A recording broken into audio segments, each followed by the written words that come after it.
Succès de l'armée malienne dans la lutte contre le terrorisme ou massacre contre des populations civiles.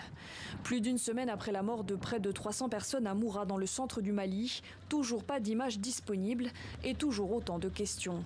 8 jours après les faits, la Russie salue l'opération militaire. On aimerait féliciter les Maliens pour cette victoire importante dans la lutte contre la menace terroriste.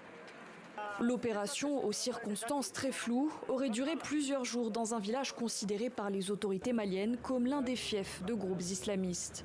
L'ONG Human Rights Watch accuse les militaires au pouvoir d'avoir délibérément ciblé des civils.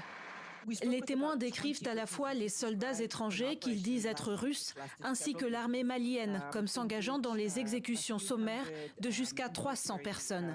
C'est la pire atrocité que nous ayons documentée de la part d'un groupe armé au cours des 10 dernières années.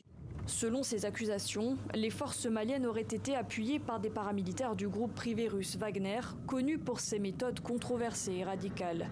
Depuis leur présence sur le sol malien, jamais confirmée de sources officielles, les exactions se multiplieraient, ce dont l'armée malienne se défend. Nous sommes intervenus à Moura dans le cadre de notre mission régalienne de défense de l'intégrité du territoire national. L'armée malienne est une armée multi-ethnique et ne saurait se permettre de tels agissements.